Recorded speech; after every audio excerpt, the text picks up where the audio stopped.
Listen to me carefully. You have been taught to run up the stairs of leadership 2 at a time, chasing titles, tactics, microphones, and followers, and that is why you are exhausted. Stop climbing the wrong staircase.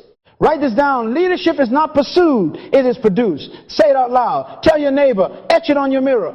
Leadership is a byproduct. It is the smoke, not the fire. It is the fruit, not the seed. We have to turn the sentence upside down. The world says, get a platform and then you're a leader. The law of life says, find your purpose and platforms will chase you. I am going to give you a model you can replay, rehearse, and rebuild your life on. I call it the Purpose to Leadership Ladder. Some of you will nickname it the Munroe Ladder. It has 7 rungs. We start at the bottom and rise. Purpose, conviction, vision, passion, inspiration, influence, leadership. We will climb it step by step. And by the end, you will not be guessing. You will know exactly which rung in your ladder is cracked, which joint is loose, what to fix next. No more patching roofs while the foundation is sinking. We repair from the bottom up. Let me correct the lie loudly, because deception must be shouted down. Leadership is not position. Leadership is not rank. Leadership is not a corner office, a blue tick, or a million followers. A title can put you over people, but only purpose can draw people to you. You can buy a microphone, but you cannot purchase influence. Real leadership, write this line down, is the capacity to influence others through inspiration, not manipulation, generated by a passion, motivated by a vision, birthed by a conviction, produced by a sense of purpose. Now hear me. Turn that sentence upside down. Start at purpose. If there is no purpose, there can be no conviction. If there is no conviction, your vision is fog. If your vision is fog, your passion is fumes. If your passion is fumes, your inspiration is hollow. If your inspiration is hollow, you will never earn influence. And without influence, what you are calling leadership is just noise. God established this law in the first chapter of the book, Genesis 1:28. Be fruitful, multiply, replenish, subdue, and have dominion. Dominion is leadership. But did you notice the order? Fruitful first, dominion last. Fruit before rule, production before position. Write this down. The world doesn't eat seeds. The world eats fruit. Purpose is the seed. Fruit is the product of purpose. Dominion is the marketplace response to consistent fruit. That's why Jesus said in Matthew 7:20, by their fruits you shall know them. Not by their titles, not by their bios, by their fruits. God will never ask you to dominate until you can demonstrate fruit. And he will never ask you for fruit unless he already gave you a seed. Jeremiah 1:5 whispers to you, before I formed you in the womb, I knew you and I set you apart. That's purpose. Heaven knew you before earth named you. Let me pull the veil off the social circus. You're chasing a stage because you don't know your source. You're negotiating for followers because you're not yet faithful with fruit. You're buying books on branding because you have not settled the burden of conviction. But we changed that today. Say it after me. I don't chase leadership, I return to purpose. When you return to purpose, you return to the manufacturer's intent. Purpose is original intent.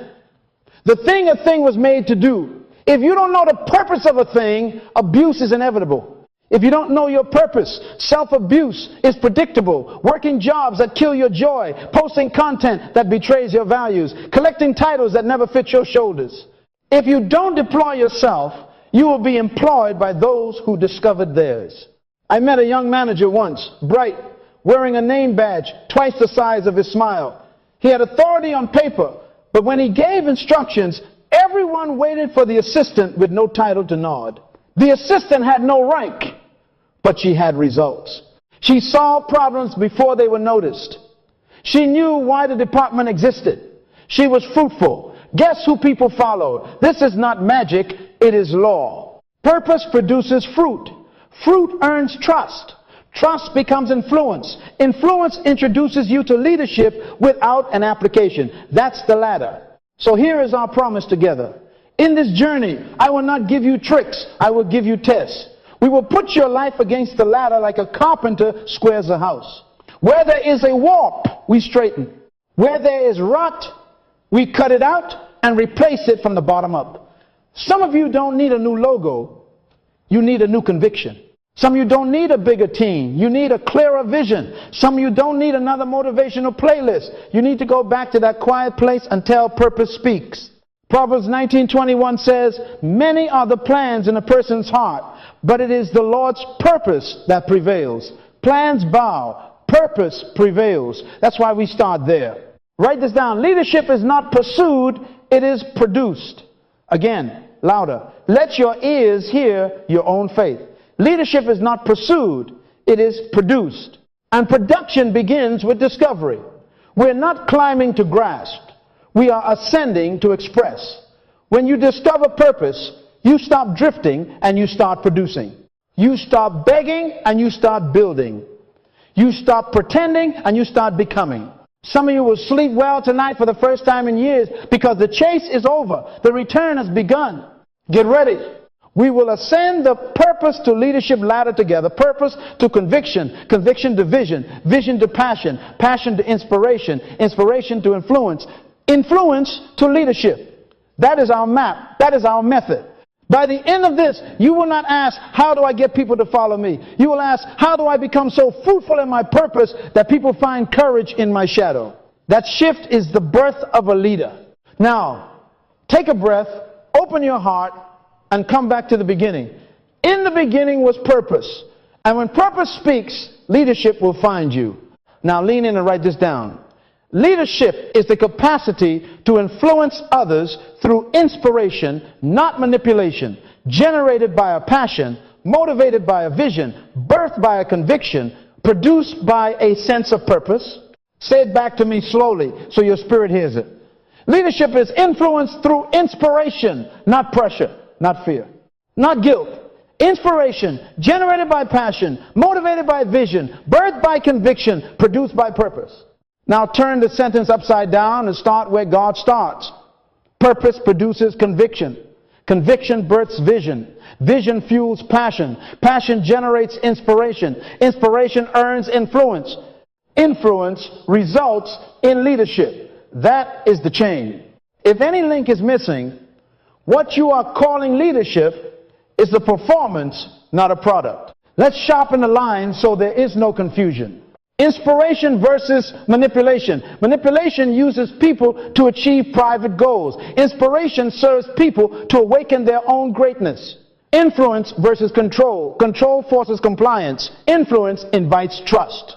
Authority versus domination. Authority is recognized legitimacy grounded in service. Domination is insecure force dressed up in a title. Jesus said in Matthew 20:26, whoever wants to become great among you must be your servant. Write that down. Greatness serves. It does not strangle. If you don't like people, you don't want leadership, you want control. Are you getting this? Tell your neighbor, I will not use people, I will serve people. Why do tactics keep failing you? Because tactics cannot cover a hollow core. If you skip rungs, you become an actor on a stage trying to manufacture outcomes without the engine that makes outcomes natural. You can imitate someone's strategy, but you cannot copy their source. You can buy the same camera, the same CRM, the same funnel, the same outfit, the same hashtag set. But if you do not have purpose, turning into conviction, turning into vision, turning into passion, your inspiration is smoke without fire. It is a fog machine at a concert. Impressive to the eyes, but it makes nobody stronger. Proverbs 29:18 says, where there is no vision, the people perish, or more accurately, cast off restraint. That means without a clear picture born of purpose, people drift. They don't run because they can't see where to run. Habakkuk 2:2 says, write the vision, make it plain, that he may run who reads it. But if you write fantasy, no one runs. Vision without purpose is fantasy. Write that down. Let me expose the counterfeits so you can stop buying knockoffs at full price. Charisma without purpose becomes manipulation. You will use charm to bait people into your emptiness. Strategy without conviction becomes compromise. You will change your standards every time the wind changes. Vision without conviction becomes a mood board. You pin pretty pictures and never pay the price to build them. Passion without vision becomes burnout. You will be busy and loud and tired and going nowhere. Inspiration without integrity becomes hype. People will shout with you on Sunday and leave you on Monday. Influence without character becomes a scandal. People will trust your words until your weight collapses under inconsistency. 2 Timothy 3-5 warns of having a form of godliness but denying its power. A form of leadership with no power is the same disease. I met a founder once, smart, eager, and exhausted. He copied every play from the market leaders, the countdown timers, the scarcity emails, the high contrast branding. He grew numbers for a moment, then watched them decay. People felt used. When I asked him, what problem were you born to solve? He went silent. That is the silence at the bottom rung. When he returned to purpose, his burden for first-generation college students, conviction was born. He made a non-negotiable decision. I will build tools that remove confusion from financial aid. Vision came. A simple app, live Q&A nights, plain language templates. Passion woke up. He could work late and feel alive. Inspiration touched people. Parents cried. Students told friends. Influence emerged. Principals called him. Donors found him. Leadership? The school district appointed him to chair a new task force. He didn't chase it. It found him. Are you seeing the law operate? Listen, Genesis 1:28 is still our blueprint. Be fruitful, multiply, replenish, subdue, and have dominion. Dominion is leadership, but fruit is first. Fruit is not noise. Fruit is product. The world doesn't eat seeds. The world eats fruit. When your purpose starts producing fruit, people taste and see its value. Psalm 34:8 says, taste and see that the Lord is good. People taste your work and see your God through it. That is inspiration. They breathe courage because your life says it can be done. Inspiration is the transfer of courage from your life to someone else. Write that down and circle it. Transfer of courage. That is why intimidation can never be a leadership tool. It steals courage. Leaders breathe courage. Tyrants steal it. Are you getting this? The reason some of you struggle with teams, with clients, with volunteers is because you keep trying to control what you haven't inspired. People don't wake up to obey your spreadsheet. They wake up to join a picture they believe in, led by a person they trust who is consistent in value. John 10:4 says of the shepherd, his sheep follow him because they know his voice. They know. Trust, recognition, that is influence. It is not the volume of your shout, it is the weight of your life. Tell your neighbor, earn trust, don't demand it. Let me correct your language, because language frames life. Stop saying, I'm building my brand to get followers. Say, I'm clarifying my purpose to serve people so well that courage multiplies in them. That is why in Proverbs 11:14, where there is no guidance, a people falls. Guidance is not hurting. It is wise, purpose-driven direction that restores order, not control that suppresses souls. Guidance paints a future and gives steps. Manipulation hides the future and leverages fear. Now, do a quick internal diagnostic. Ask yourself, what is my purpose? What problem was I born to solve? Have I made a non-negotiable decision about it, or am I still double-minded? What is the picture of the future that comes from that decision, and have I written it plainly? Does my daily energy come from that vision or from coffee and crisis? Do people leave my presence with more courage? Are people leaning into my voice because of consistent value, or am I bribing them with gimmicks? If you feel exposed, good. That is grace inviting you to integrity. James 1:8 says, a double-minded man is unstable in all his ways. We end instability when conviction seals purpose. Hear me. This is not about perfection. It is about alignment. Get the chain right, and your methods will work because they are carriers of meaning. Get the chain wrong, and your methods become masks. Masks are heavy. Alignment is light.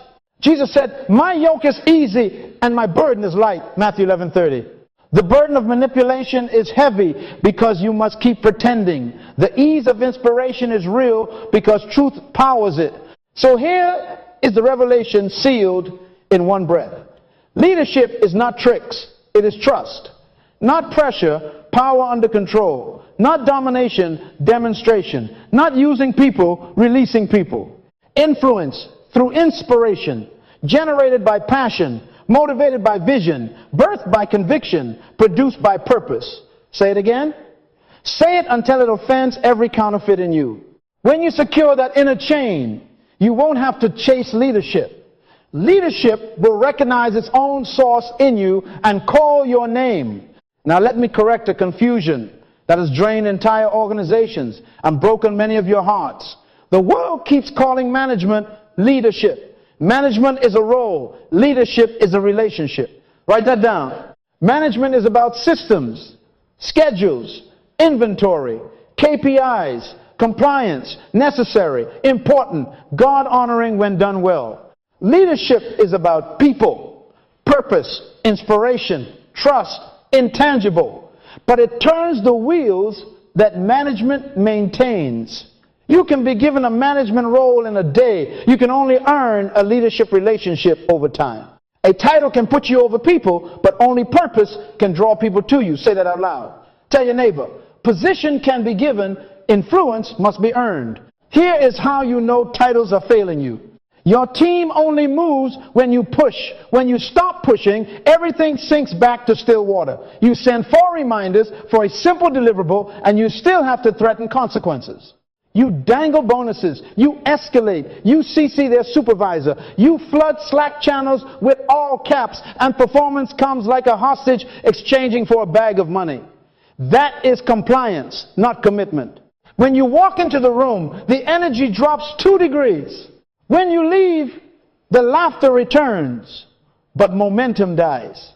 You keep saying, as per my last email, because your last email had no inspiration inside it, just pressure. High turnover, low initiative, meetings full of silence, volunteers who volunteer in name only, customers who buy once but do not return. These are not market conditions. These are signs you are substituting position for purpose. Write it down. Let me give you a kingdom picture that exposes this lie. Mark 1:22 says, they were astonished at his teaching, for he taught them as one who had authority and not as the scribes. The scribes had titles. Jesus had authority. The scribes had roles in the org chart of religion. Jesus had weight in his words because his life had fruit. People followed him into deserts without lunch because he didn't use a badge. He carried meaning. That is leadership. If you have to keep reminding people of your title, you already lost the argument. Your badge is loud because your purpose is quiet. Fix the bottom. You can hire hands, but you cannot hire hearts. Hearts are not for sale. Hearts respond to purpose. HR can rent a time slot on a calendar. Only purpose can win a soul. Write that down and circle it. Paychecks buy time, meaning buys devotion.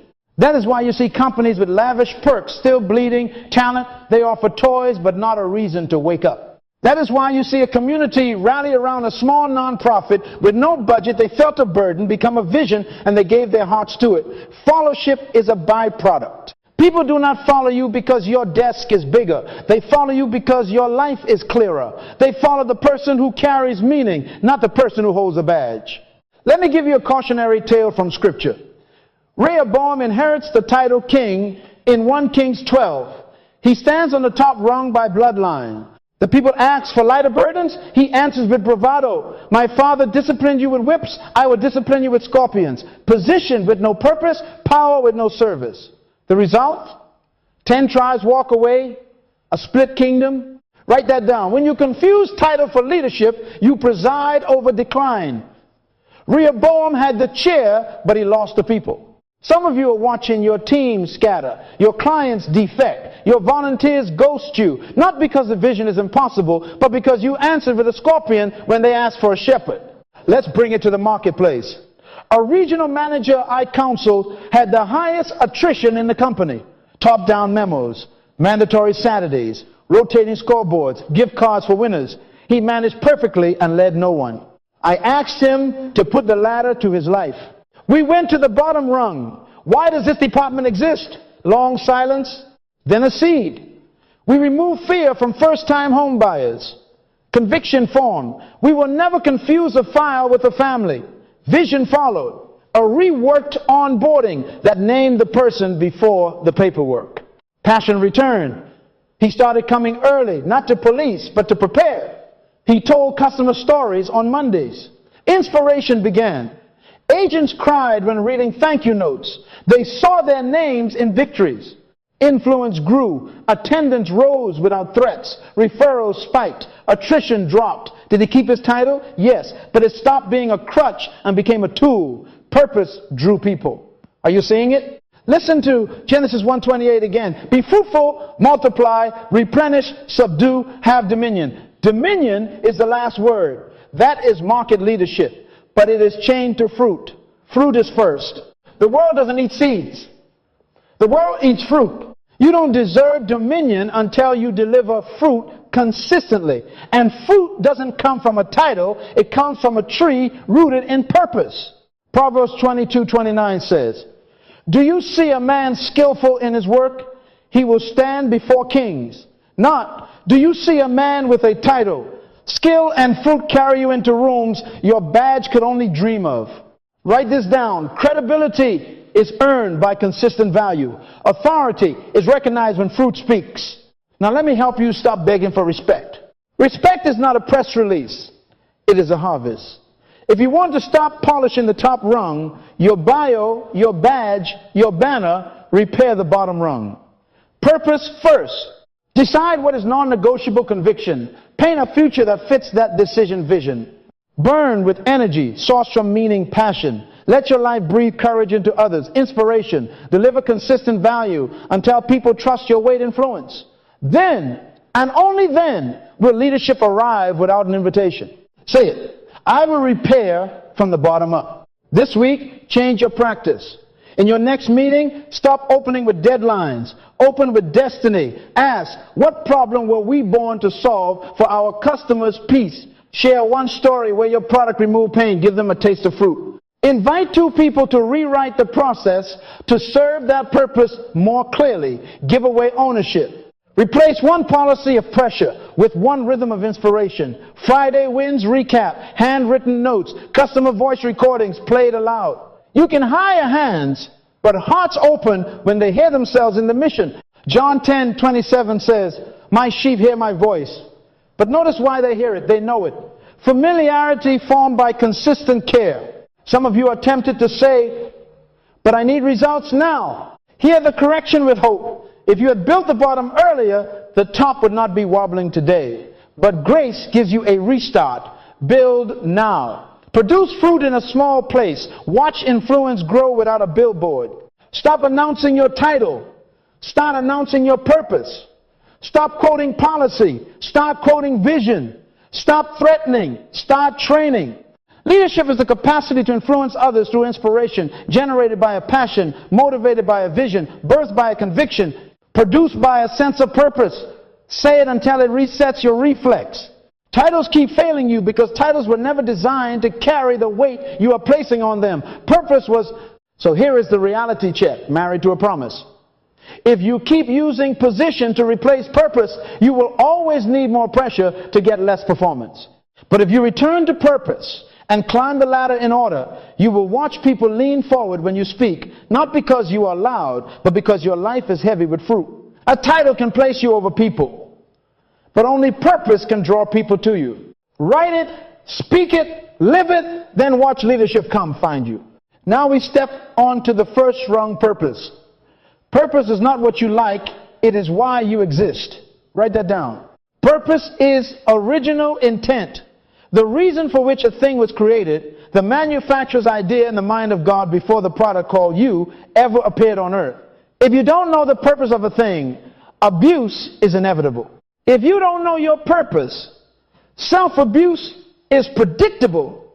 You will volunteer for jobs that suffocate you, chase applause that empties you, and wear titles that don't fit your shoulders. But hear heaven speak over you. Before I formed you in the womb, I knew you. Before you were born, I set you apart. Jeremiah 1-5. You are not an accident. You are necessary. Say it. I am necessary. Say it again, until the doubt in your bones resigns.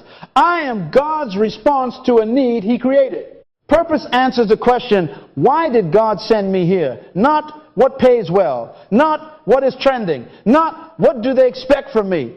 Purpose is the eternal yes that preceded your first cry. Ephesians 2:10 declares, for we are His workmanship, created in Christ Jesus for good works, which God prepared in advance for us to do. Prepared in advance means the assignment existed before your arrival. You didn't come to figure life out. You came to finish what was already determined. Write that down. My life is an answer, not an experiment. Now let me correct a confusion. Your gift is not your purpose. Your gift serves your purpose. The gift is the seed. Purpose is the blueprint that tells the seed what fruit to become. The world doesn't eat seeds. The world eats fruit. If you hold a seed in your hand without knowing its purpose, you will either eat it in your hunger or plant it in the wrong soil and blame God for the harvest you never saw. Purpose tells you you are an apple tree, not an oak, so you stop trying to make chairs when you were born to make food. Purpose interprets the gift. Write this down. Purpose defines product. Gift delivers product. Fruit proves purpose.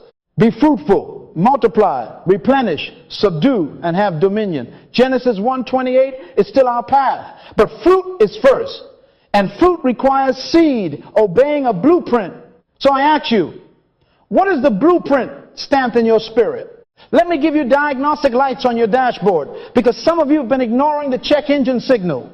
Number one, what problem makes you righteously angry? I don't mean petty offense. I mean holy agitation.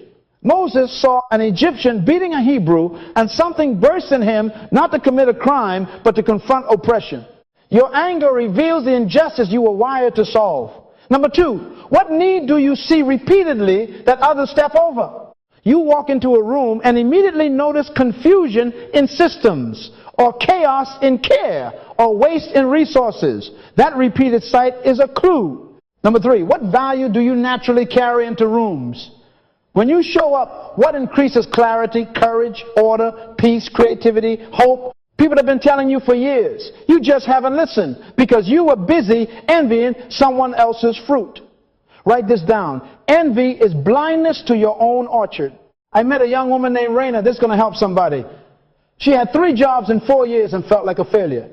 I don't fit anywhere, she said. I smiled and asked the first rung questions. What makes you angry? When people are confused by important information, what do you see that others don't? I see the steps in messy processes. I can hear where a person will get lost. What do you carry into rooms? People relax when I explain things. They say I made it simple. Purpose started whispering. Not influencer, not event planner, not even manager as a title. Her purpose sentence formed. I serve overwhelmed people by translating complexity into clarity so they can move with confidence. Out of that came a fruit, plain language healthcare guides, a weekly clinic Q&A table, and training for front desk teams. Inspiration followed, influence grew, leadership found her. The hospital created a patient clarity department and asked her to direct it. She didn't chase it. She built from purpose, and leadership chased her. Are you seeing the law operate? Let me take you to Scripture's classroom again. In Genesis 1, God never creates anything without defining its purpose. He separates light from darkness and then assigns purpose to govern the day and night. He creates the seas and then commands them to swarm with life. He forms man and gives him immediate assignment, be fruitful. Purpose is not a luxury. It is the first instruction because everything else depends on it. Proverbs 19:21 says, many are the plans in a person's heart, but it is the Lord's purpose that prevails. Plans bow, purpose prevails. That means if your calendar is heavy, but your purpose is vague, your soul will be tired and your results will be thin. But when purpose is clear, your yes is clean, your no is kind, and your schedule starts reflecting heaven's priorities. Write that down. Clarity is a mercy. Some of you are saying, but I have many interests. Good. Interests are leaves. Purpose is the root. Leaves change with seasons. Roots hold you through storms. Stop changing your major every year. This is dumb. Settle the root. Your purpose will express itself through multiple seasons and platforms, but the core assignment remains the same. Paul mended tents and planted churches, reasoned with philosophers, and wrote letters, but his purpose was constant: to preach Christ to the Gentiles. If the activity changes but the fruit is the same, you are aligned. Here's another diagnostic. What do people consistently thank you for when they do not have to be nice? Not the compliments you fish for, but the unsolicited gratitude that keeps repeating. You made me feel safe. You helped me see it. You turned chaos into a plan. You believed in my song. That is fruit evidence pointing back to purpose. Jesus said, by their fruits you will know them, Matthew 7:20. Not by their LinkedIn summary, by fruit. Examine your thank you box. There is a signature there. And hear this rebuke with love. Stop asking the market what your purpose is. The market is fickle. Purpose is eternal. Stop letting algorithms assign your identity. The algorithm is chasing attention. You are carrying assignment. Let your creator answer the why of his creation. The manufacturer alone defines purpose. Go back to the manual. Go back to prayer. Sit still until the original intent speaks. My sheep hear my voice, John 10:27. You have been hearing 1,000 voices. Make room to hear the only one who knew you before your mother did. I want to stitch the seed to fruit paradigm deeper. When God demands fruit, he already provided the seed. When he says, be fruitful, he is not adding a burden. He is awakening a blueprint. The seed in an orange does not consult Instagram to decide its destiny. It obeys its DNA. Your purpose is spiritual DNA. Obey it. When you do, passion becomes renewable energy, not borrowed caffeine. When you do, you will stop envying other trees, because apple trees don't compare themselves to oaks, they produce apples. Write that down. The cure for comparison is production.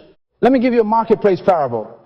A barber in a small town grew angry at teenage boys skipping school and drifting into trouble. That anger isn't righteous, some said, but he recognized purpose knocking. He wrote this sentence: I serve young men by turning the haircut chair into a mentoring chair so they see a future worth attending. Out of that sentence came fruit-free Monday cuts for students who brought signed reading logs, quarterly men's mornings with local business owners, a wall of first suit photos. Truancy dropped in his area. Graduation rates ticked up. The city called him to advise their youth board. He didn't chase a title. He answered a problem. Every problem is a business. Every burden is a clue. Every fruit announces a domain. Are you catching this? Now it's your turn. I am about to commission a simple act that will stop your drift. Take a pen. Write one sentence of purpose as a function. Not poetry, function. Who you serve, what you solve, and what fruit you produce. Structured like this: I serve specific people by solving this problem so they experience this fruit. For example, I serve first-generation college students by decoding financial aid so they enroll with confidence. Or, I serve small clinics by translating medical jargon into plain language so patients follow care with peace. Or, I serve blue-collar fathers by coaching money habits so their households enter stability. Make it plain. Habakkuk 2:2 says, write the vision and make it plain, that he may run who reads it. You will not run if it is not plain. Say it out loud. Tell your neighbor, if they're not near you, tell your own soul, this is my function. When you can speak your purpose without notes, you will start producing without begging. From this sentence, your next steps will be clean. You will evaluate opportunities not by glitz, but by alignment. Does this serve my who, solve my what, produce my fruit? You will choose mentors not by fame, but by domain, who already bears fruit in my field. You will design your day not by urgency, but by assignment. What tasks create my fruit consistently? And watch what happens. Drifting stops. Production begins. Doors you were pounding begin to open because you showed up with product, not a plea. Genesis 1:28 will start to rotate in your hands. Fruit first, then reproduction, then distribution, then control, then dominion. But today, we honor the sequence by honoring purpose. Lift your head and declare it again. I am necessary. I am God's response to a need He created. My purpose is not a guess. It is a gift. I will stop drifting and start producing. I will plant my seed according to the blueprint. And when I do, fruit will testify, influence will gather, and leadership will come looking for my address. Now write the sentence, keep it visible, and let purpose pull you up the next rung. You have a sentence now clear, functional, pointed at fruit. Good. But hear me with love and authority. Purpose without a decision is still a theory. Conviction is purpose turned into a decision. Write that down. Conviction is not an opinion. It is not a mood. It is not a preference you carry until the wind changes. Conviction is a settled conclusion that produces consistency under pressure. James 1-8 says, a double-minded man is unstable in all his ways. Not in some, in all. If your mind shifts with every meeting, your team will never trust your mouth. Until you decide, you cannot be trusted to lead. Say it out loud. I decide. Let me define it again, because definitions deliver destiny. Conviction is inner authority. It is the governor in your soul that says yes without flinching and no without apology. It is Isaiah 57. Inches your bones. I have set my face like flint, and I know I will not be put to shame. It's Daniel 1-8. Daniel purposed in his heart that he would not defile himself. Purpose gave him his why. Conviction drew the line. The menu changed. The diet did not. The pressure rose. The standard held. And what happened? Verse 20. In every matter of wisdom and understanding, the king found them 10 times better. Leadership looked for them because conviction made them predictable. People follow weight, not waves. Write that down. Here's why many never lead. You keep changing. Changing majors, changing plans, changing your posture, because 3 people unfollowed you. You announced a vision Monday, you edited it Wednesday, you abandoned it Friday when the budget looked tight. That's not leadership, that's weather. Your team is exhausted because they are obeying a cloud. Parents, your children don't need another speech. They need the same standard repeated with love for 10 years. Entrepreneurs, your customers don't need a new tagline every quarter. They need the same promise delivered on time with excellence. Let your yes be yes and your no, no. Matthew 5:37. Consistency creates credibility. Credibility creates influence. Influence invites leadership. The chain is intact when your decisions stop wobbling. Conviction is birthed by purpose. When you know why you exist, your no becomes as powerful as your yes. Joshua 24-15. Thunders, choose for yourselves this day whom you will serve. Not tomorrow, this day. Decide. Write it down. Stop negotiating with yourself. Negotiation is what you do with a stranger. Your purpose is not a stranger to you anymore. You wrote it. You spoke it. Now covenant with it. Your yes must protect your fruit. Your no must protect your root. If it does not serve your assignment, it is a distraction no matter how lucrative it looks. Are you hearing me? Every good thing is not your thing. Let me bring Raina back for a moment, because her story did not grow on enthusiasm. It grew on conviction. After crafting her purpose, I serve overwhelmed people by translating complexity into clarity so they can move with confidence. She set 3 non-negotiables. Number 1, clarity over cleverness. No acronyms without definitions. If the patient cannot explain it back, we failed. Number 2, person before paperwork. Every process starts with a name, not a number.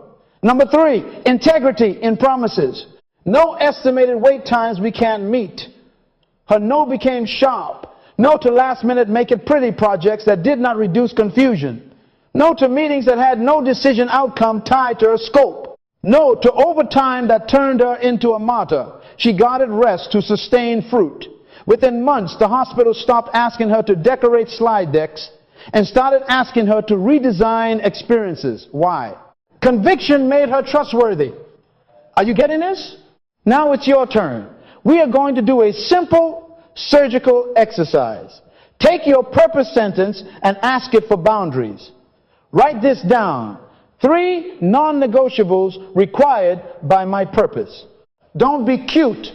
Be clear. Quality standard. What minimum excellence will you never dip below, even when tired or tempted? It might be every deliverable ships with a user-tested proof, or every consultation ends with a written next step. Relational ethic. How will you treat people as you produce fruit? It might be we tell the truth quickly, or we never use fear to sell. Rhythms that protect your gift.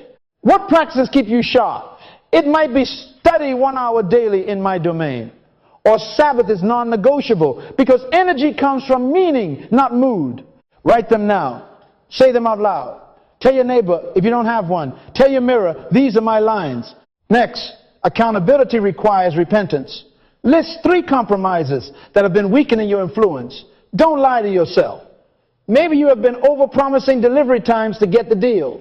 Maybe you accepted work outside your assignment because applause seduced you. Maybe you keep moving your personal standards depending on who is in the room. Write them, circle them, confess them to your own conscience. And hear the word, my heart is fixed, O God, my heart is fixed. Psalm 57:7. Fixed means the negotiation is over. Repentance is not a feeling, it is a turn. Conviction transforms calendars. You prove your decision with time. If your schedule still looks like yesterday, you did not decide, you daydream. So here is your decision filter. Write it down. If it does not advance my purpose or mature my fruit, it is a no. If it does, and the timing and capacity are right, it is a yes. Everything passes through that gate. Put it on your wall. Teach it to your team. Tell your family so they can protect you from you.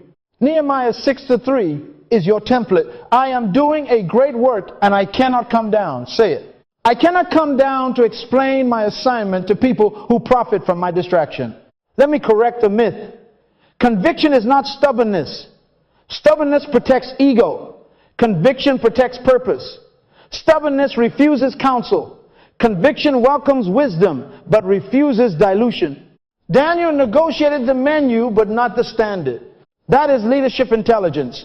You can adjust method without adjusting mandate. Write that down. I remember counseling a contractor, a good man with a noisy calendar.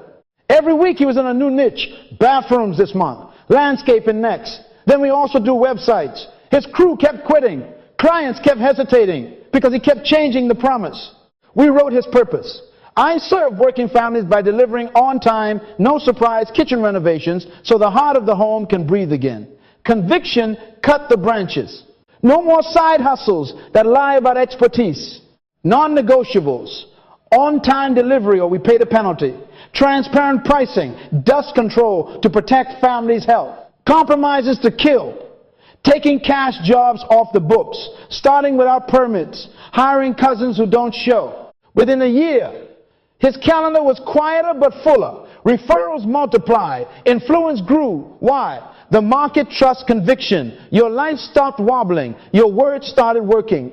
Listen, family, heaven respects decided people. Elijah said, how long will you waver between 2 opinions? 1 Kings 18:21. Jesus set his face to go to Jerusalem. Luke 9:51. Paul said, none of these things move me. Acts 20:24. That is not arrogance. That is assignment. The world is desperate for thermostats, not thermometers. Stop reflecting the temperature of culture. Set the climate of your domain. Decide. Write it down. Stop negotiating with yourself. And watch what happens. Peace returns. Energy rises. Followers relax. Because clarity is a mercy. Purpose found your voice. Conviction will make it dependable. Now lift your head and declare with me, my heart is fixed. My yes is holy. My no is holy. I end double-mindedness today. I set my face like flint toward my assignment. I draw the lines that protect my fruit. By God's grace, I will be consistent under pressure. When I speak, weight will follow because my life is decided. Write your 3 non-negotiables. Write your 3 compromises. Tear up the contract with distraction and step to the next wrong vision. Will have something to paint because conviction built the canvas. Now that your heart is fixed and your lines are drawn, hand me the brush vision is about to paint. Conviction built you a canvas. Vision supplies the picture. Write this down. Vision is purpose with a picture of the future. Vision is not sight. Sight is a function of your eyes. It reports the present. Vision is a function of your heart. It previews the future. The greatest enemy of your vision is your eyes, because your eyes only testify to now. Your bank account says not enough. Your neighborhood says no chance. The spreadsheet says don't try. But your vision whispers, I already saw it. Are you hearing me? Proverbs 29:18 declares, where there is no vision, the people perish. Another translation says, cast off restraint. That means without vision, people cannot be led. They wander, they get tired, they misbehave, not because they are bad, but because they cannot see where we are going. Write that down. Clarity creates discipline. Pictures produce behavior. You don't manage people in the movement. You show them a future worth moving toward. That is why leadership cannot begin at the top. It rises from purpose to conviction to vision. Vision gives your conviction a destination. Vision turns sacrifice into strategy. When you see where you are going, your no is not deprivation, it's direction. Let me define it in a way you can teach a child. Vision has a job description with 3 deliverables. Number 1, a picture. What does the future look like when your purpose succeeds? Paint it so vividly that a stranger could recognize it when they walk into the room. Number 2, a plan. How will we move from here to there? Stages, systems, and steps, not fantasy framework. Number 3, a people. Who benefits from this future? Whose tears dry? Whose fear fades? Whose life becomes easier because your purpose bears fruit? Picture, plan, people. Say it. Picture, plan, people. Write that down. Sight will always argue with this. Sight says, we don't have the building. Vision says, I see the students graduating. Sight says, you've never done this before. Vision says, I see the process and I am willing to learn the parts. Sight says, it's never rained. Vision says, build the ark. Hebrews 11:7 says, by faith Noah, being warned of things not yet seen, prepared an ark. Not yet seen. That's vision. If you only build what your eyes already approve, you are not leading, you are repeating history. Now let me reach back to Raina, because this ladder is not theory. It is a working system. Purpose gave her the function. I serve overwhelmed people by translating complexity into clarity so they can move with confidence. Conviction drew non-negotiables, clarity over cleverness, person before paperwork, integrity and promises. Then vision painted a picture. A hospital where every patient can explain their own care plan in 1 minute, where no door is unlabeled, where front desks are translators, not traffic cops, where waiting rooms feel like wayfinding rooms. She didn't stop at poetry. She built a plan, quarterly redesigned sprints on one department at a time, a teach-back standard measured in every patient interaction, color-coded maps installed with community testing, a training pathway that turned volunteers into certified clarity coaches. And she named her people the overwhelmed, the elderly, the first-time mother, the immigrant father. Picture, plan, people. That picture pulled her out of bed when budgets argued and critics murmured. When someone said, we can't change signage this quarter, she responded with vision intelligence. Then we planted in one hallway. We move anyway. That's what vision does. It gives you options. When obstacles shout, listen to me, family, every true vision will be tested. Write that down. Psalm 105:19 describes Joseph. Until the time that his word came to pass, the word of the Lord tested him. Dreams are free. Visions are expensive. If you quit at resistance, it was never vision, it was excitement. Expect tests in 4 categories. Time will test you. Delay is not denial, it is development. Resources will test you. Scarcity forces creativity. Relationships will test you. Some people loved your old season and will resist your next. Identity will test you. When vision grows, you must grow to carry it. Don't panic at pressure. Pressure is proof you are carrying something. Let me give you a metric to separate fantasy from vision. Fantasy is a picture with no plan and no people. Vision is a picture with a plan that serves a people. If your vision board has beaches and cars but cannot answer who becomes whole because I exist, it is not vision, it is consumer mood. The world doesn't eat your mood. The world eats your fruit. Write that down. Habakkuk 2:2 gives us the execution protocol. Write the vision and make it plain that he may run who reads it. Plain means actionable. If your team needs a dictionary to interpret your wall, you don't have vision, you have poetry. Make it observable. What will we see, hear, and measure when this future arrives? Set 3 pictures.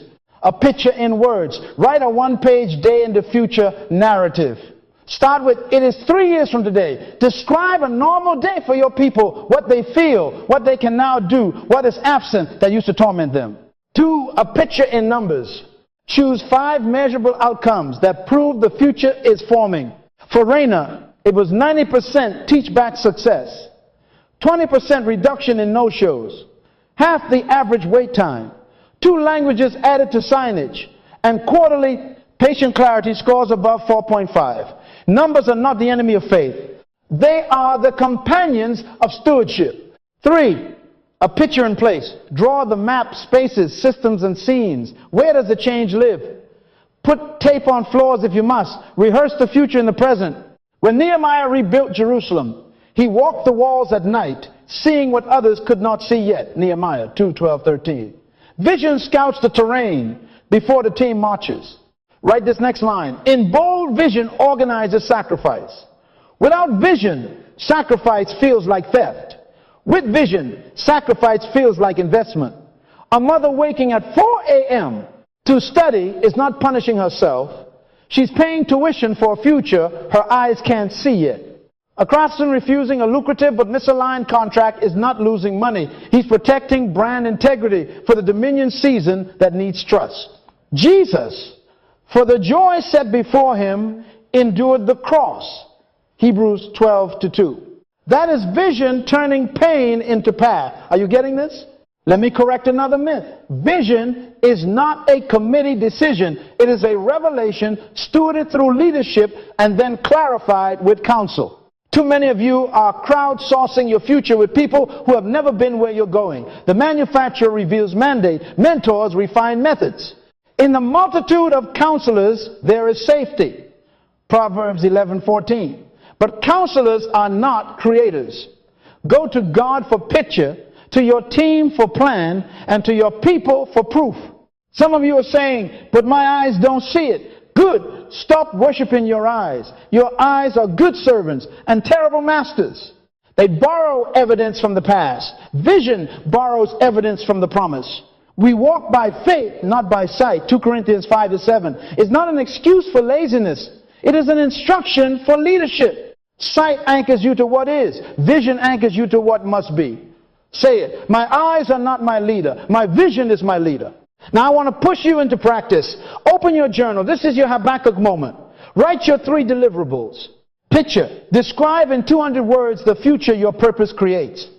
Use concrete language. If I showed it to a 12-year-old, could they draw it? Plan. List your next 12 steps in sequence. Not dreams, decisions. Who calls whom? What prototype is built? What pilot is launched? What must be stopped to free hours for the build? People, name your who, not everybody. Who suffers now that your fruit will relieve? Write down 5 names of real people that represent your audience. Pray over them. Ask God for eyes to see their pain. Then schedule your first run. If the vision cannot command your calendar, it will not command your future. Put 1 pilot on the calendar this week. Give it away free if you must. Fruit first. Multiply second. Replenish third. Subdue fourth. Have dominion last. The sequence remains the same. I close this rung with a blessing and a warning. Blessing. May your inner eyes open. Paul prayed that the eyes of your understanding being enlightened. Ephesians 1:18. I pray the same. May you see your domain restored, your product refined, your people lifted. Warning, do not expect applause at the scaffold stage. When Nehemiah picked up bricks, Sanballat picked up insults. Ignore the noise and keep building. When Joseph spoke too soon, he ended in a pit. Guard timing. Vision is holy, treated as such. Lift your head and declare, I see beyond my sight. I walk by vision. My picture is clear. My plan is moving. My people are served. I invest my sacrifice. I refuse distraction. I write it plain and I run. And because I see it, I will one day stand in it. Now, take the brush, paint the future, and let your life become a preview that inspires others to move. You have a picture now, a plan on paper, a people in your heart. Excellent. Now hear me, the next question is not do you see it, but can you outlast what you see? Passion answers that question. Write this down. Passion is the energy that comes from meaning, not mood. Passion is not hype. Passion is not noise. Passion is not a playlist and a latte. Passion is the capacity to suffer for what you love, because what you love is rooted in purpose and pointed by vision. Say it. Passion is purpose-powered endurance. Let me define it again so it brands your brain. Passion is the permission to endure inconvenience, repetition, resistance, and loneliness without losing momentum, because the meaning is bigger than the moment. Zeal for your house has consumed me, they said of Jesus, John 2:17. Consumed, eaten up from the inside. That's not a mood swing. That's fuel for mandate. Jeremiah tried to quit and confess. His word was in my heart like a burning fire, shut up in my bones. I was weary of holding it back, and I could not. Jeremiah 20:9. That is passion, meaning becoming motion, even when quitting looks easier. Now let me expose the counterfeit. Because many of you have been buying energy drinks for your soul. Emotional motivation collapses at the first inconvenience. It shouts on Sunday and disappears by Wednesday. It loves novelty but hates consistency. It is excited by beginnings and allergic to maintenance. If your drive depends on applause, weather, or followers, you do not have passion. You have performance anxiety. Write that down. Emotion needs a crowd. Passion can work alone. Emotion posts a photo. Passion builds a system. Emotion starts a lot. Passion finishes. If you faint in the day of adversity, your strength is small. Proverbs 24:10. Passion enlarges strength because meaning enlarges heart. How does passion change leadership? People can feel when you are acting and when you are carrying. Pregnant women don't need to announce, they are evident. Leaders pregnant with destiny don't need to perform. Their consistency speaks.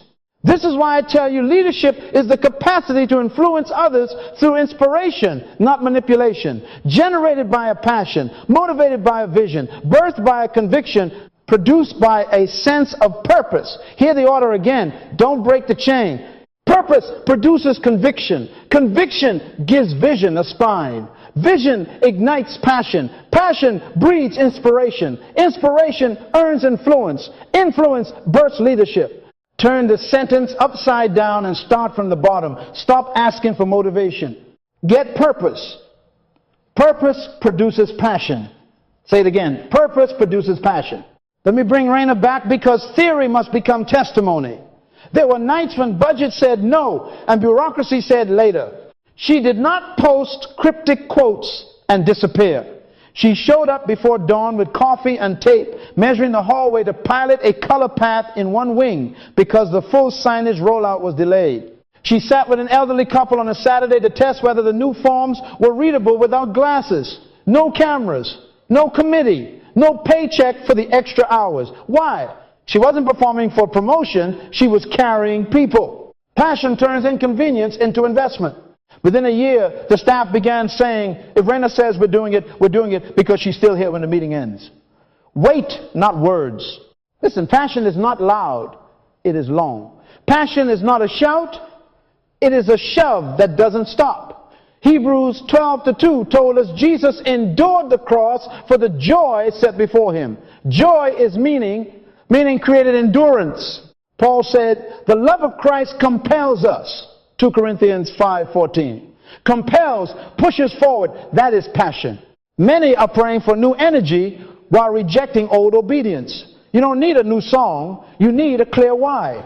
Write this down. Energy follows assignment. When you align with your assignment, you tap a river that coffee cannot counterfeit. Now, do a passion audit. Take out your journal and don't lie to yourself. Where do you repeatedly show up without applause? That's a clue.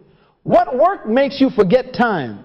That's a clue. What burden keeps returning even when you try to ignore it? What problem makes you righteously angry? What pain makes your heart argue? Someone must fix this. That's a clue.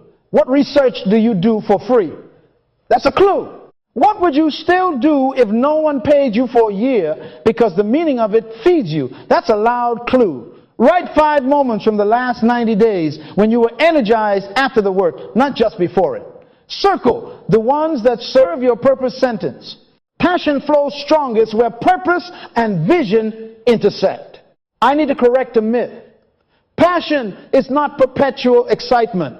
Passion looks like 4 a.m. discipline. Passion looks like Tiger Woods on the range when no one is watching. He mastered his domain because passion told his body what to do. I discipline my body and bring it into subjection. Paul writes 1 Corinthians 9:27. Passion chooses practice over performance. Passion does not wait for mood. Passion creates momentum. Write that down. Mood is a passenger. Passion is a driver. Another correction. Passion is not burnout.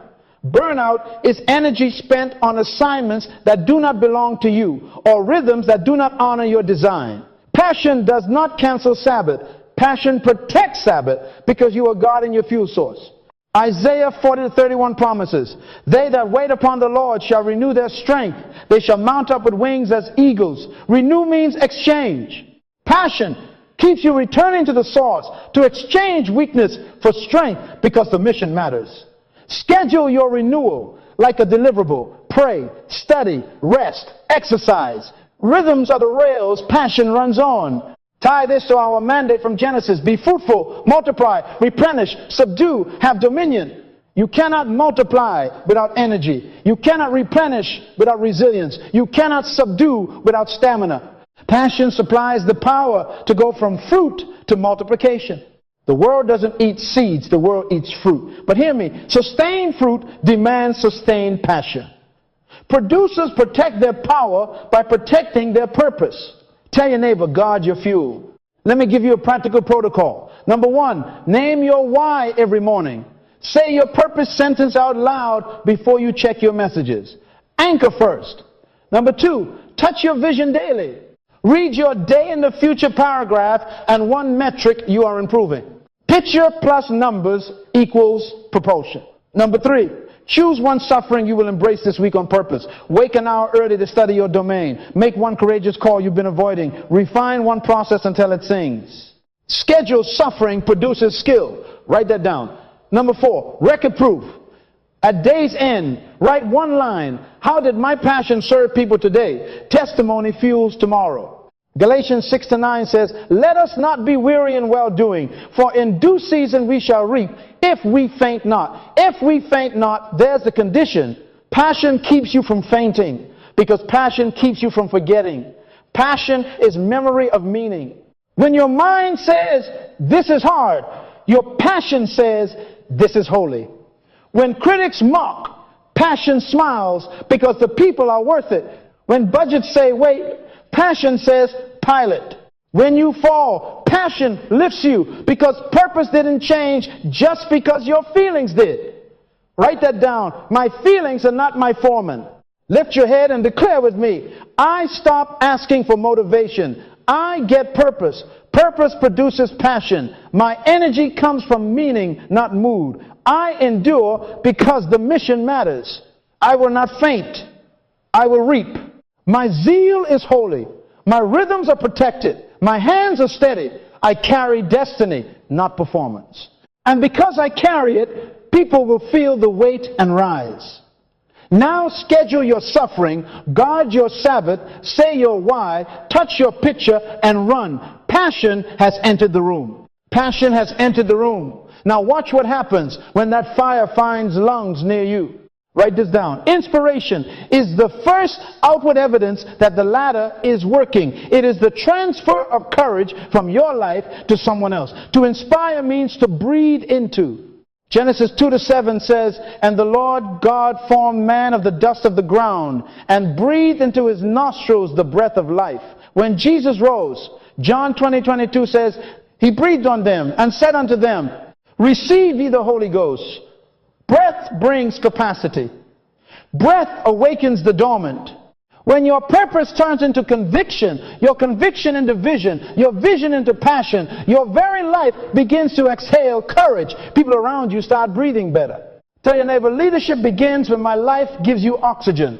Hear me, inspiration is demonstrated, not demanded. You cannot preach people into bravery while you hide from the same giants. You model it, they mirror it. You don't coerce, you coach with your consistency. You don't manipulate, you mobilize by example. Leadership is the capacity to influence others through inspiration, not manipulation, generated by a passion, motivated by a vision, birthed by a conviction, produced by a sense of purpose. Write that down again, and don't forget the order. If you skip the inner work, your inspiration becomes intimidation, and people will comply in public and quit in private. Inspiration is not shouting at people to breathe. It is sharing the air of your obedience. Let me tie this to the producer's mind. The world doesn't eat seeds. The world eats fruit. When you produce fruit, you become proof that purpose works. Proof inspires.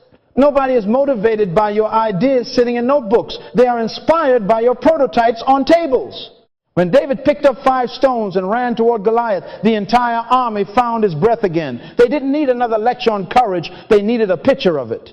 Matthew 5:16 says, "Let your light so shine before men that they may see your good works and glorify your Father." See your works, not hear your wishes. Fruit first. Fruit is oxygen. Bring Raina back into the room. After months of quiet pilots, hallway tape, teach back standards, and Saturday tests with real families, something happened that emails could never achieve. A young nurse named Emily, who had never spoken in a leadership meeting, lifted her hand and said, "Could we try Raina's discharge map in pediatrics? I'll lead it on my shift." Where did that voice come from? Inspiration. Raina's consistent courage made silence suffocating and speaking safe. A janitor named Malik suggested arrows on floors. "I watch people get lost. I can help."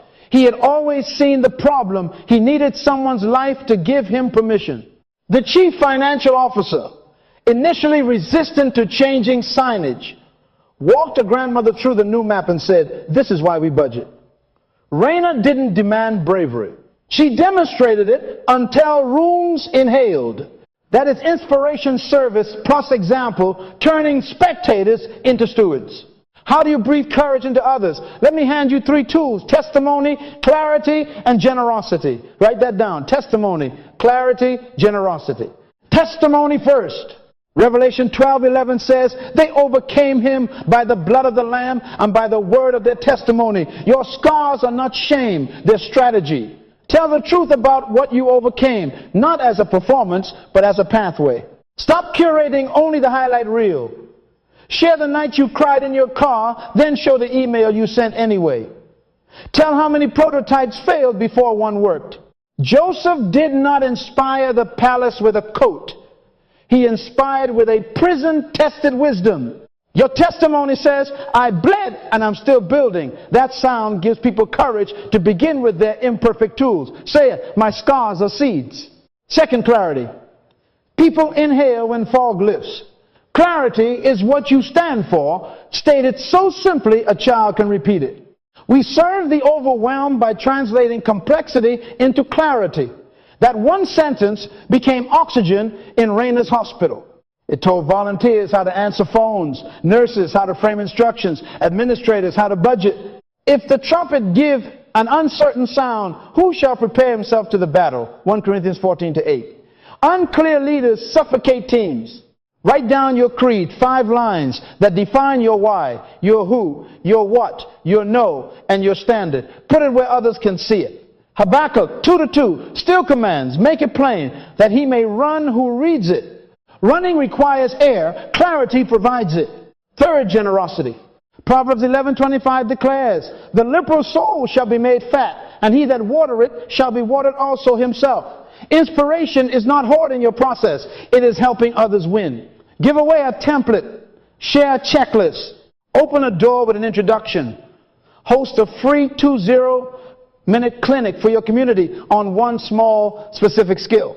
When Elijah tired under a tree, an angel fed him and said, "Arise and eat, because the journey is too great for thee." 1 Kings 19:7. Some people can run if you just feed them once. Generosity is spiritual oxygen. Stop protecting your secrets as if God has a shortage of ideas. Seed given multiplies. Breath shared expands lungs. Let me correct something as a father would. Demanding excellence without demonstrating endurance is hypocrisy. Requiring risk while modeling comfort is cruelty. Expecting initiative while policing mistakes like a tyrant is manipulation. Inspiration serves first. Jesus washed feet before he sent apostles. He said, I have given you an example that you should do as I have done to you. John 13:15. Example empowers. Write that down. Example is the engine of inspiration. Now, a quick diagnostic. Are people braver around you? Do meetings get clearer when you enter? Do quiet voices find sound under your leadership? Are volunteers becoming owners? If not, don't blame these people. Check your ladder. You may have passion, but no clarity. You may have vision, but no visible fruit. You may be talking, but not modeling. Job 32:8 says, but there is a spirit in man, and the inspiration of the Almighty giveth them understanding. You are called to partner with that divine wind. Your life becomes a conduit of God's breath. Stop suffocating rooms with anxiety. Start ventilating them with obedience. Here's your 7-day inspiration assignment. Produce one piece of fruit in public. Not a press release, a pilot. Make something observable that serves your people. Then, number 2, tell one honest testimony about the cost you paid to do it. Not drama, discipline. Number 3, publish your 5-line creed and make one decision that enforces it. Cancel one misaligned task to protect your integrity. Number 4, give one resource away, a worksheet, a script, a map, an introduction to help someone else win. Fruit first, then multiply. Do it this week. Give it away free if you must. The world doesn't eat seeds. The world eats fruit. When you feed them, air returns to their lungs.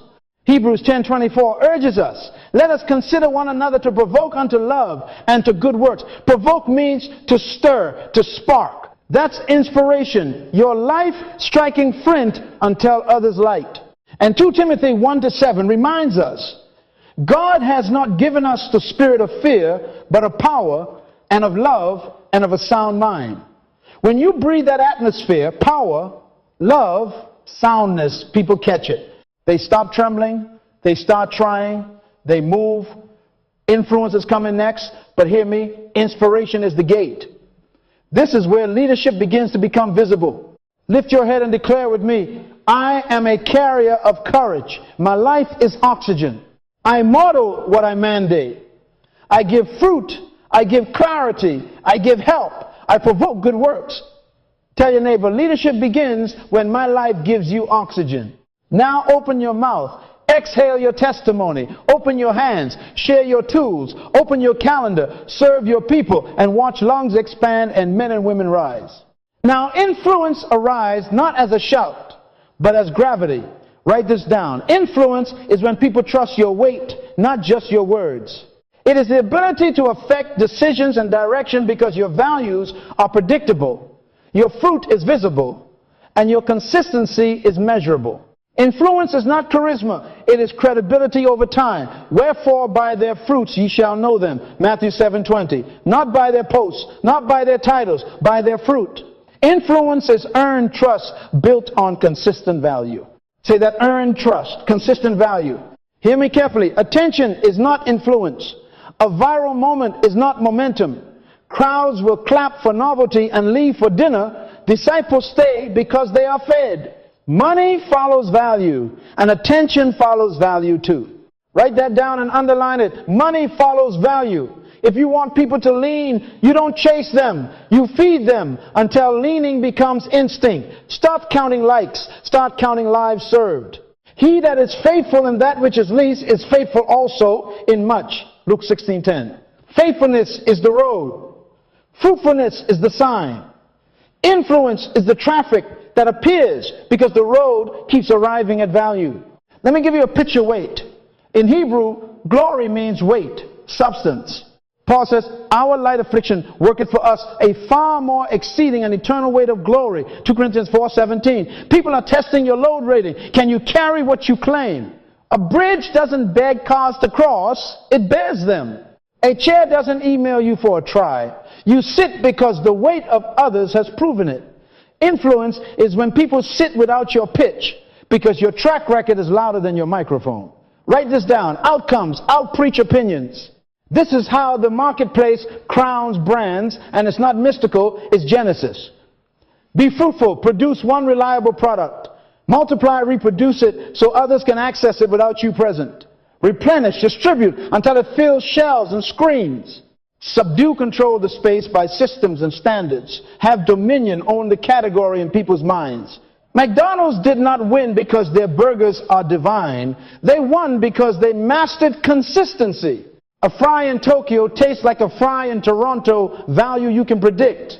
Burger King shouted, have it your way, then made a claim no one else owned. What's your Whopper? Apple didn't beg for influence. They designed it. Clarity, simplicity, ecosystem, over and over until attention followed value. Microsoft put a system on almost every desk, replenish and subdue. Walmart mastered logistics, the invisible arteries of distribution. Oprah mastered conversation, empathy, trust, and curation, so power came to sit on her couch. Write it, dominion is the market, trusting your name to mean a specific value every time.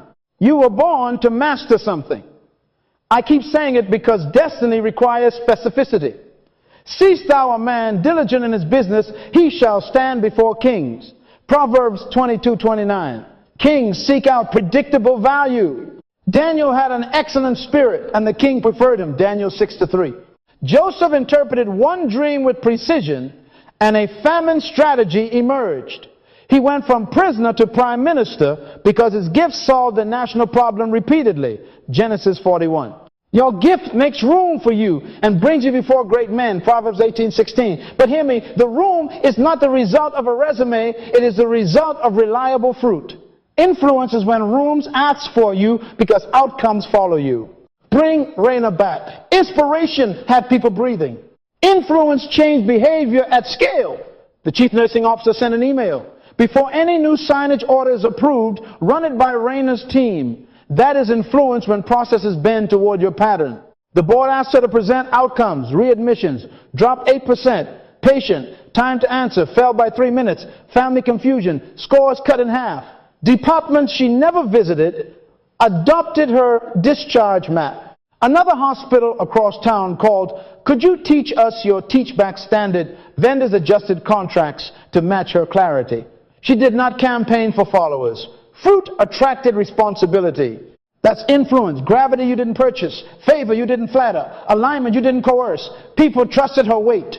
Now let me correct you. As a father, chasing followers without delivering outcomes is manipulation. Buying bots is not building trust. Curating a brand without curating a result is cosmetics. Influence is not a filter.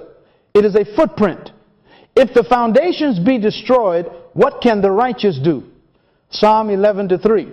Your foundation is purpose, then conviction, then vision, then passion, then inspiration. Influence sits on that stack and converts it into consistent value at scale. If your influence is fragile, one scandal will shatter it because there was no stack, only smoke. Here's how influence grows. Pick a problem, solve it repeatedly, make the solution simple to experience, and protect the standard until people can predict you. Every problem is a business. The world doesn't eat seeds, the world eats fruit. If you don't deploy yourself, you'll be employed by someone who did. Write that down. Choose your domain. Stop being a tourist in 10 fields, become a citizen in one. I only sell shoes for teenagers with flat feet. That is a domain. I translate tax law into step-by-step actions for single mothers. That is a domain. I design curricula that make math visible for 1-2-year-olds. That is a domain. Generalists keep explaining. Masters keep delivering. Practical influence builder. Write this as a covenant. Number 1, choose one domain and name it in one sentence. If you cannot state your domain, you cannot scale your value. Number 2, define your Whopper. What is the distinct offering that no one else owns in the minds of your people? It can be speed, simplicity, story, specificity, or service.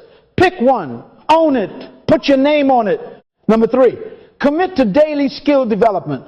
A non-negotiable 60 minutes of drilling your craft when no one is watching. Tiger Woods at 4 a.m. became Tiger Woods at Augusta. Paul said, I discipline my body. 1 Corinthians 9:27. Excellence is repetition with feedback. Number 4, weekly public contribution ship fruit every week.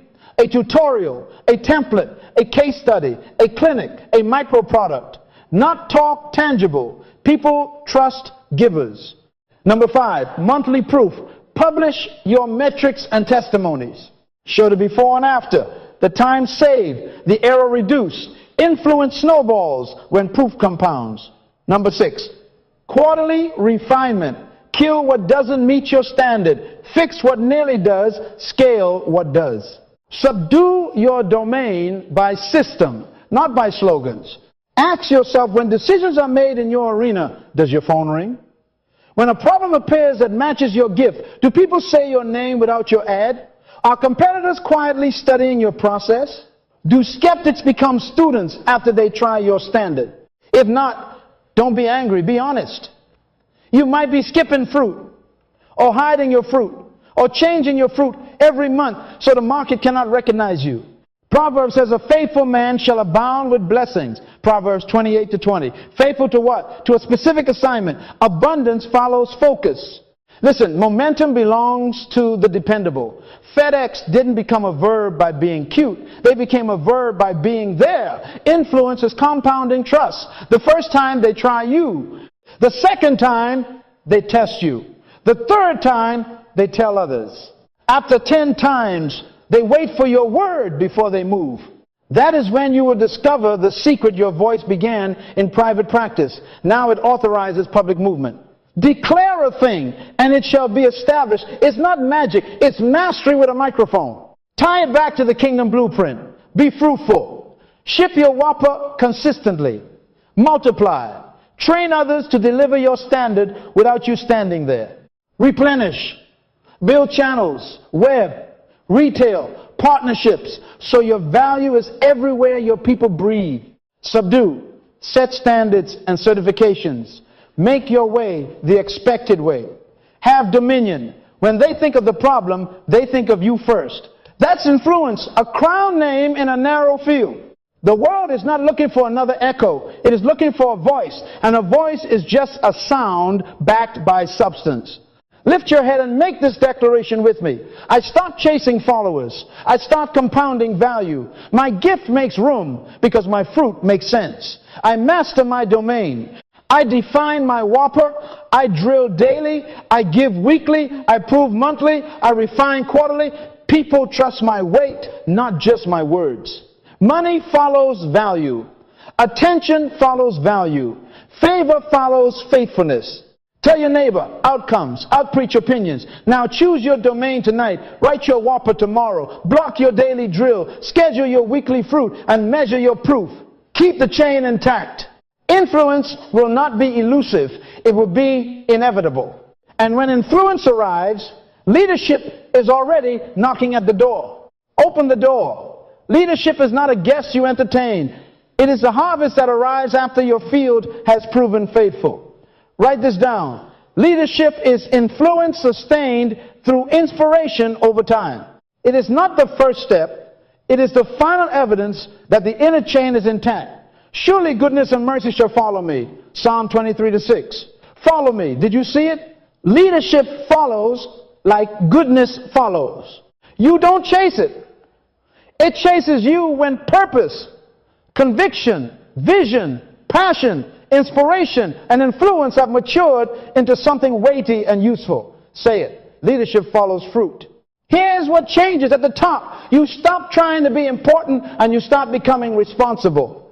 The craving for attention gives way to the burden of stewardship. Jesus said, he that is greatest among you, let him be as the younger, and he that is chief, as he that doth serve. I am among you as he that serveth. Luke 22:26-27. Write this down. Leadership is stewardship of people, resources, and direction for their benefit, not control for your ego. You cease to count followers and start to count families fed, problems solved, systems strengthened, and leaders released. You move from spotlight to lamplight, lighting paths for others to walk without you holding their hands. Let me correct a myth.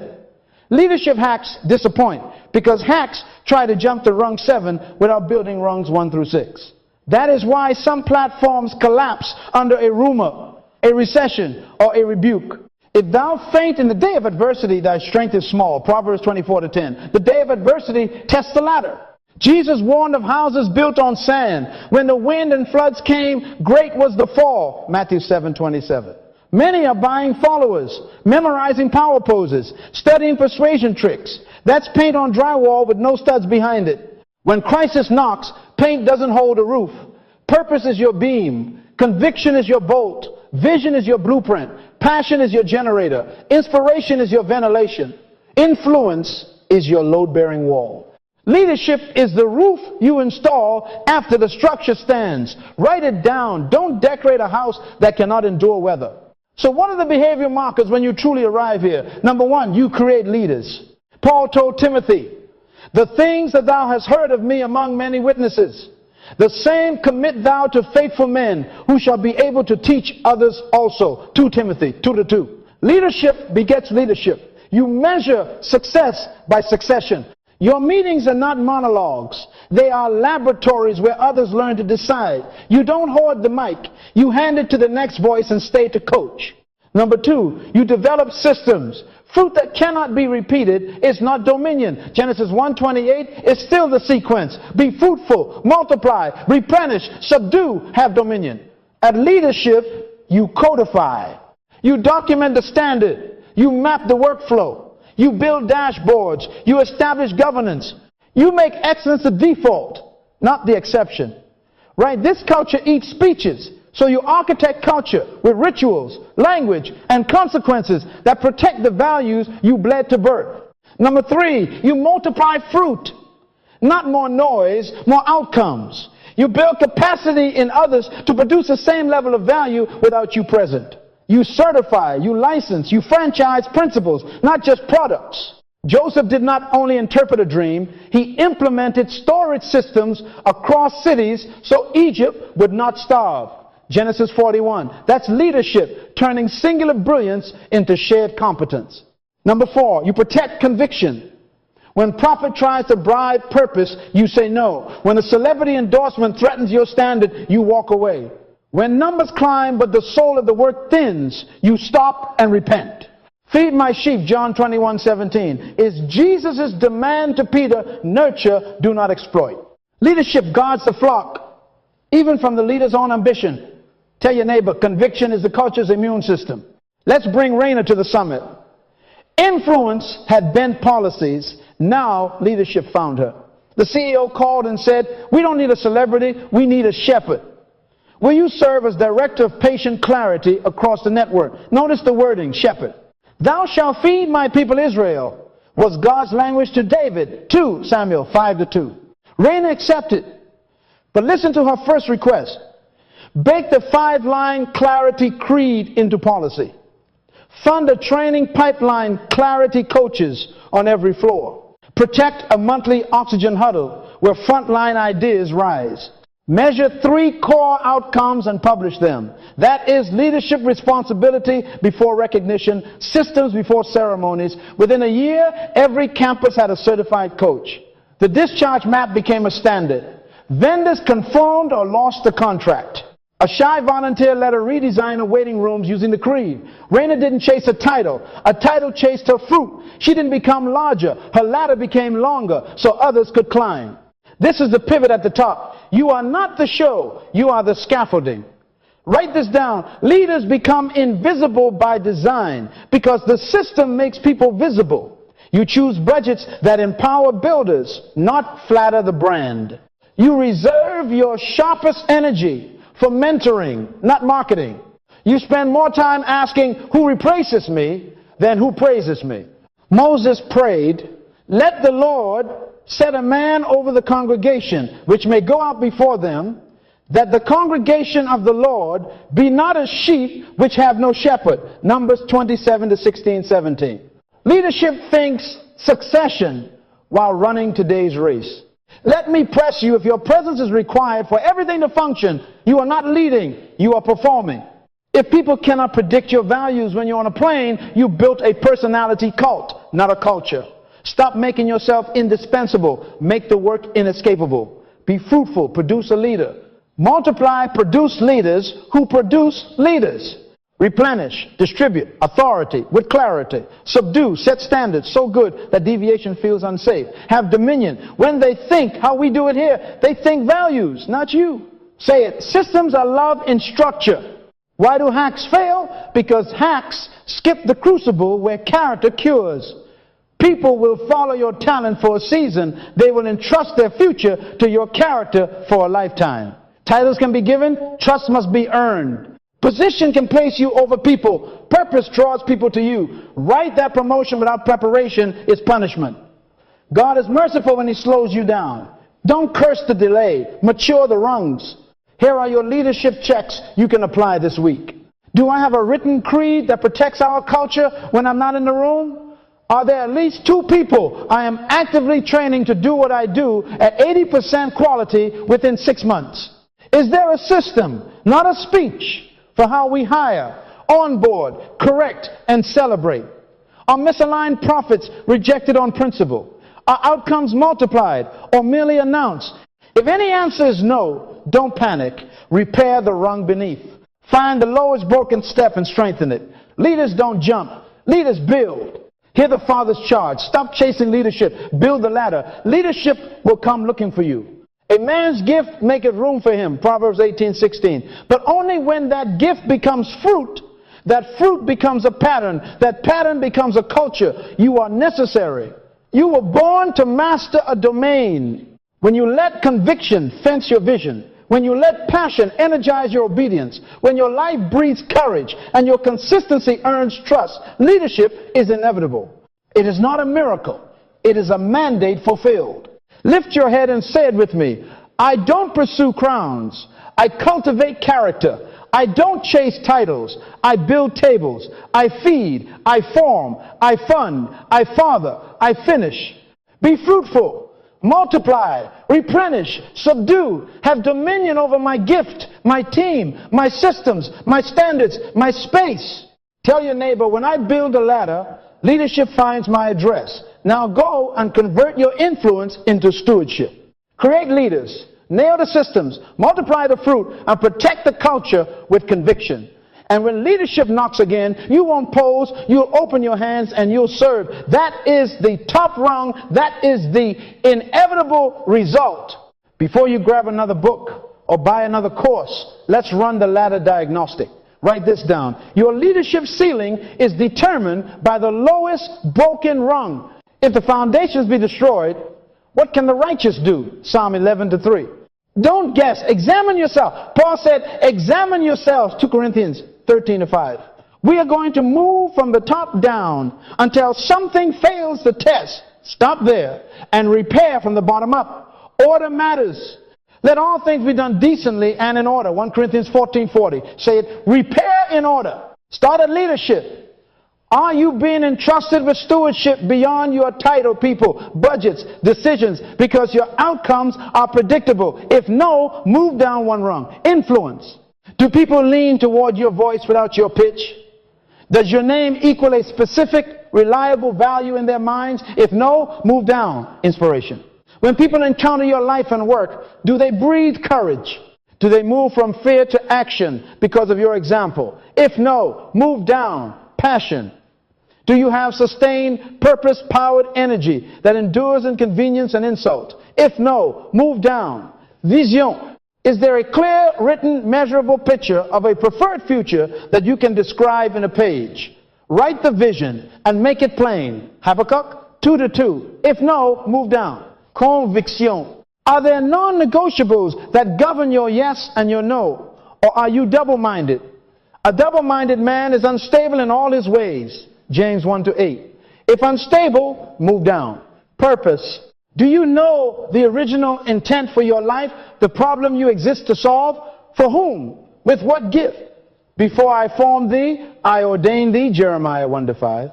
If this is foggy, this is where you repair. Let me map symptoms so you can name them quickly. No followers, no calls, no invitations. That's not a marketing problem. That's an influence problem.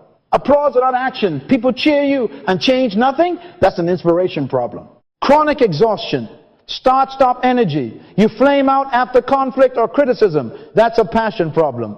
Foggy meetings. Team confusion. You keep rewriting the plan every week. That's a vision problem. Inconsistency. Broken promises to yourself. Standards that shift with pressure. That's a conviction problem. Perpetual wandering. Trying many things with no fruit. Envying others' lanes. That's a purpose problem. Write this down. Symptoms reveal rungs. Here is the repair order principle. Stop fixing the wrong rung. You cannot fix influence with ads if inspiration is absent. You can buy eyes. You cannot buy trust. You cannot fix inspiration with performance if passion is absent. A stage cannot exhale what your soul does not inhale. You cannot fix passion with caffeine if vision is absent. Coffee cannot burn where there is no pitcher to heat. You cannot fix vision with consultants if conviction is absent. Strategy on top of compromise is a map to nowhere. You cannot fix conviction with an accountability group if purpose is absent. Friends cannot anchor a boat with no dock. Write that down. Return to the nearest cause, not the newest hack. Let me show you in a story. Andre baked from his grandmother's recipe. He opened a shop, then panicked, no foot traffic. He poured money into ads, more clicks, same sales. He booked influencers, more photos, same shelves. He was trying to fix influence with marketing. We sat him down with this ladder. Purpose, why do you exist? He wept. I want to end the embarrassment poor students feel when they can't celebrate small wins. Conviction, what will never change. Every kid who brings a report card gets a free mini cake, no purchase necessary. Vision, what picture? In 3 years, 10,000 report card cakes, reading scores up 15% in our zip code. Passion, what fuel? Daily 5, AM bake, 3 p.m. Student hour, Saturday, literacy partner. Inspiration, what courage transfer? He began posting the kids' success walls with permission and tutoring slots filled. Influence followed. Principals called. Local news came. Vendors reduced prices to be associated with the mission. Leadership arrived when the city asked him to chair the Youth Honor Day. He didn't chase it. He repaired from purpose up. Say it, repair from the bottom. Now, a one-question journal for each rung. Answer in ink, not in your head. Purpose, what problem do I exist to solve? For whom? Proven by a burden I cannot shake and a gift I cannot hide. Conviction, what 5 non-negotiables will I refuse to violate even if paid, praised, or pressured? Vision, what does 3 years from now look like in my domain? Expressed in one page with numbers anyone can verify. Passion, what daily routine will I practice to keep fire in my bones without hype? Sleep, study, skill, service, inspiration, who specifically breathed courage this month because of my obedience, and what story proves it? Influence, what one value can people predict from me every week, and what metric shows is delivered? Leadership, who are my 2 successes in training, and what decisions will I let them make this quarter? Write those and date them. Clarity is mercy. Here's your 7-day focus plan to repair the weakest rung. Choose one rung only. Say it, one rung. Day 1, identify your lowest broken rung and repent for trying to decorate a shaky ladder. Write a 1-sentence commitment. I will repair rung before I touch anything above it. Sign it. Day 2, produce the core artifact for that rung. If purpose is broken, write a purpose statement. Problem, people, give proof. If conviction is broken, write your code of 5 non-negotiables with consequences. If vision is broken, write a 1-page vision map with 3 metrics. If passion is broken, design a daily energy protocol. Sleep window, exercise, learning hour, service slot, Romans 12:11, fervent in spirit, serving the Lord. If inspiration is broken, digital, one courageous act of service that costs you something and benefits someone else. Hebrews 10:24. provoke unto love and to good works. If influence is broken, define one weekly deliverable and its quality standard. If leadership is broken, choose 2 people and schedule a weekly development meeting. Day 3, test with 3 trusted people who represent your audience or team. Ask them to punch holes. Receive correction without ego. In the multitude of counselors there is safety. Proverbs 11:14. Day 4, implement one small visible act that embodies the repair. Purpose, say no to one misaligned offer. Conviction, enforce one boundary. Vision, present the one-page picture to your team. Passion, do your protocol without excuse. Inspiration, serve one person and capture their story. Influence, ship the weekly deliverable on time. Leadership, delegate one decision and coach the outcome. Day 5, ship fruit. Not a post product, a template, a tutorial, a pilot, a clinic, a case study, a policy draft. Be fruitful. Day 6, measure and memorialize. What changed? What did not? Write the metric. Save the testimony. Celebrate the micro win. Multiply. Day 7, codify and calendar. Document the standard you want repeated. Put it in your systems. Schedule the next 4 weeks of the same behavior. Replenish and subdue. Do you hear Genesis? Be fruitful, multiply, replenish, subdue, have dominion. This is not mysticism. It is management with mandate. Let me pass to you for a moment. Do this privately. You don't need applause to repent and repair. Jesus said, enter into thy closet, Matthew 6:6. Close the door and tell the truth. Which rung is broken? Whisper it, write it, circle it. Commit to one corrective action today. Not next quarter today. Email the mentor. Cancel the misaligned deal. Book the 5 a.m. drill. Print the one-page vision. Post the weekly deliverable by sunset. Call the 2 you will develop. Small obedience today is large dominion tomorrow. And don't be ladders don't grow in a day. They are built in days, then climbed in decades. But order protects you. Prepare your work in the field. Afterward, build your house. Proverbs 24:27. When you fix the right rung, everything above it stops wobbling. Your voice steadies. Your team exhales. Your fruit multiplies. Your system subdues chaos. Leadership stops flirting and starts proposing. Lift your head. Say it with me. I will find my broken rung and I will repair from the bottom up. I will stop painting over cracks and start pouring foundations. I will listen to my symptoms and trace them to the source. I will answer the one question for my rung and I will complete the 7-day plan. Tell your neighbor, order is my ally. Now, take your pen, write the rung, write the action, and begin. When I see you next, I don't want to hear about your plans. I want to taste your fruit. The world doesn't eat seeds. Produce something, multiply it, replenish the space, subdue the chaos, and dominion will meet you at the corner called consistency. Now we move from notes to deployment. Hear me. Earth does not pay you for potential. It pays you for production. The world doesn't eat seeds. The world eats fruit. Jesus said, herein is my Father glorified, that ye bear much fruit, so shall ye be my disciples. John 15:8. Write this down. Purpose must be converted into something consumable, a service they can experience, a product they can use, a solution they can trust, a system they can repeat. Be fruitful, multiply, replenish, subdue, have dominion. Genesis 1:28. That is not poetry, that is policy. Your dignity is tied to your delivery. Say it, no more seeds on shelves, fruit on tables. I'm about to commission you. But first, anchor your identity. Put your hand on your chest and say it. I am necessary. I am purposeful. I am influential. I will not manipulate. I will inspire. Say it again. Until your bones agree. You are God's workmanship, created in Christ Jesus unto good works, which God prepared beforehand that you should walk in them. Ephesians 2:10. You are not an accident searching for assignment. You are an assignment searching for expression. Write this down. Leadership will locate anyone who keeps producing the same value at the same standard for the same people with the same conviction over time. Consistency is a GPS. Here are your 3 concrete next steps.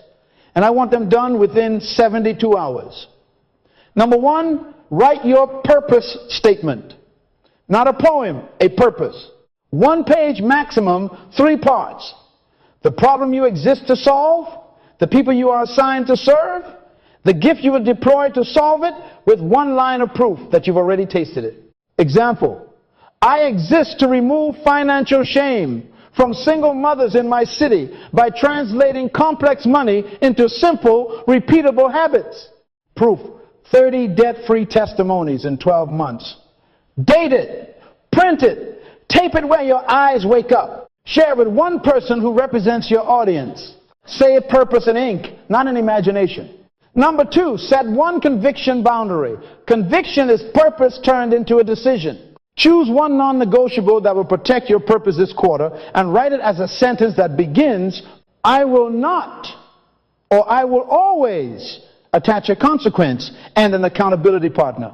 Example, I will not accept clients who traffic in what violates our standard. If I do, I forfeit my bonus and publicly correct the mistake. Sign it. Give a copy to the person who can confront you. A double-minded man is unstable in all his ways. James 1-8. Stability begins with 1 line you will not cross. Number 3, draft a vision snapshot and share it with 1 person by tomorrow night. 1 page, 3 metrics, 3 months. Paint the picture measurable enough for a stranger to verify. Example, by 90 days, launch the weekly clinic on Thursdays, enroll 20 families, publish 2 case studies with outcomes, and achieve 85% satisfaction scores. Write the vision and make it plain, Habakkuk 2:2. Plain means numbers. Share it with 1 person who can either help or hold you to it. Tell your neighbor, plain vision pulls provision. Now here's the deployment order. If you don't deploy yourself, you'll be employed. Employment is honorable, but was never meant to replace deployment. Go ye therefore, Matthew 28-19, is the kingdom's commissioning. Go into your field. Go into your lane. Go into your assignment. Stop waiting for permission from people who didn't create you. Heaven has already authorized you. A man's gift makes room for him, Proverbs 18:16. But only when the gift becomes fruit and the fruit becomes a pattern. Say it, I deploy me. I release me. I go. What will fruit look like this week? It might be a prototype service delivered to 5 people at cost. A minimum viable product that solves 1 piece of the problem. A policy draft that clarifies chaos in your office. A training you teach to your team. A template that saves your clients 2 hours. Fruit. Name it, ship it, measure it. Multiply means repeat the delivery. Replenish means document it. Subdue means set the standard around it. Dominion means people think of you first when that problem is named. That, my friend, is when leadership stops hiding and starts knocking. Surely goodness and mercy shall follow me, Psalm 23-6. Follow me, the promise is behind the producer. I am going to pray over you now, not for feelings, but for function. Father, in the name of Jesus, I thank you for purpose that precedes birth. Before I formed thee, I ordained thee. Jeremiah 1-5. I ask for clarity of purpose, turn fog into focus. I ask for courage of conviction, make yes be yes and no be no. I ask for the discipline to build mastery early mornings, clean habits, protected study, holy routines, until influence becomes inevitable. Break the spirit of fear. You have not given us that, but power, love, and a sound mind. 2 Timothy 1-7. Order our steps in your word. Establish the work of our hands. Psalm 37-23. Psalm 90-17. Let their seed become a tree. Their tree become an orchard. Their orchard become a supply that feeds cities. Seal their boundaries. Attract right partners. Repel counterfeits. Make their fruit undeniable. In Jesus' name, amen. Now lift your head and declare it like a decree. I am necessary. I am purposeful. I am influential. I will not manipulate. I will inspire.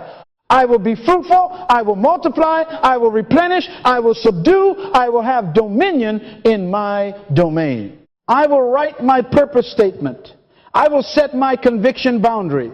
I will draft and share my vision snapshot. I will deploy myself today. Tell your neighbor, appointment is better than chase. Here is my final charge. Go produce 1 unit of fruit in the next 7 days. Not a caption, a product. Not an idea, a delivery.